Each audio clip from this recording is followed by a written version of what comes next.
Yeah, so this video is going to be about passport documents, how to secure a passport. It's very simple, unless you are going the route where you don't want a birth certificate and a social and you're trying to get a passport without those things. So if you do want to get a passport without those things, is a few things that you're going to need. Is a package, a complete package that you're going to be needing to bring into the passport agency. So one of those things is the DS-10. I'm gonna give you the forms that they need that's in their system first. So the DS-10, that's a birth affidavit saying that somebody witnessed the birth. The DS-11, which is the actual passport, they have an affidavit of no social paper that they're going to give you if you go into the passport agency. If you don't go to the passport agency, then you're going to just have to draft one up.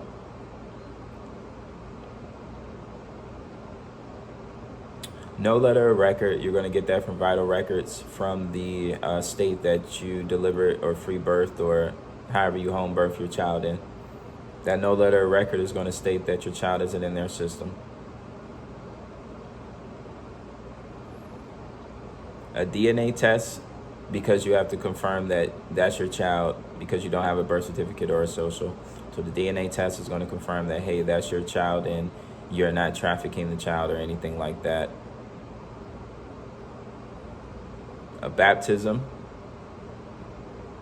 which can or cannot be necessary, just depends if you want to add extra layer. So think of it as going to war. How many layers do you want to go before you go to battle? Some people want a lot of armor. Some people, want a good amount of armor.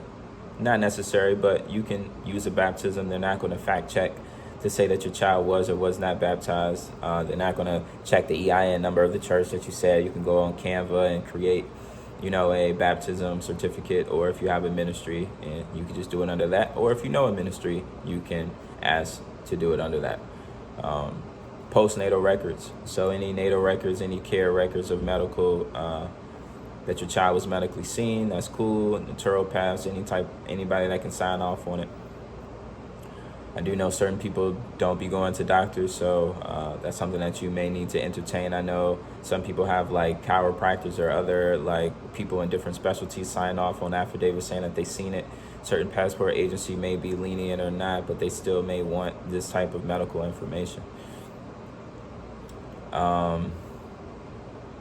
Newspaper affidavit. So if you don't have a birth affidavit, certain midwives give you birth affidavits. If you have that, you may not need to do the birth announcement, which you probably don't have to do that. I'm just giving you as much things as possible. If you don't have a birth, I didn't, when I delivered Nova, she didn't have a midwife. We didn't have a midwife. So I had to do the birth affidavit or the birth announcement in the newspaper. So that's why I'm saying that. Birth affidavit through the midwife or birth announcement in the newspaper. Though if you still want to do an affidavit in the newspaper, you can do that as well, because once you get the newspaper back, it is an affidavit and it's signed by a notary, which Rule 902, once again, is a evidence that's self-authenticating. That's where I was going with that. What else? No, and that's essentially it. Now, on the actual passport, if you are going to be going somewhere within a matter of 2 weeks, you can go to the passport agency and get it the same day. Also, you're going to need to have the photos for the children or the child. Also, if you go in the passport agency, the person that's on the DS-10, it's the same person that has to come to the passport agency with you. If you go into the actual main office and do the passport, they don't have to be there. Just something to be mindful of. I don't want you to have to travel all the way over there and then you find out that you can't get it because the person on the DS-10 isn't even there. Keep in mind the child has to be available and there too as well. So that's something to be mindful of depending on the developmental stage of your child.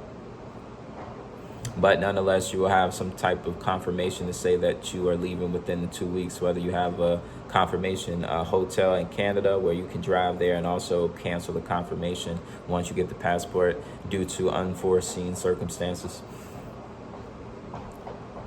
But outside of that, you fill out the DS-11, that's the passport. You fill it out the proper way. Now, for the people, I know there's certain people that are saying or thinking certain things. You fill it out the way that you fill it out, right? So for those who know, you know.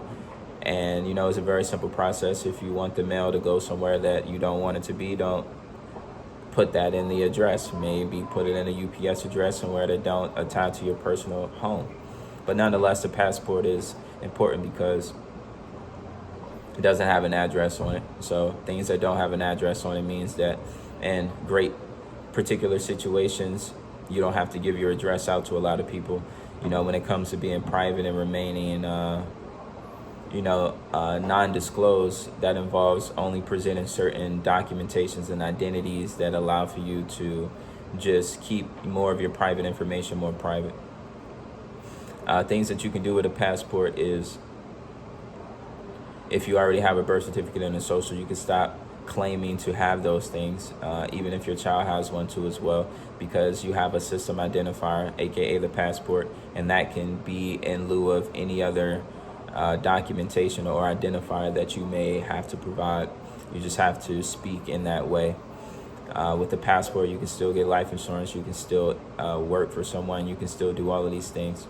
If you want to use your social, it will be used in particular situations that can benefit the collective.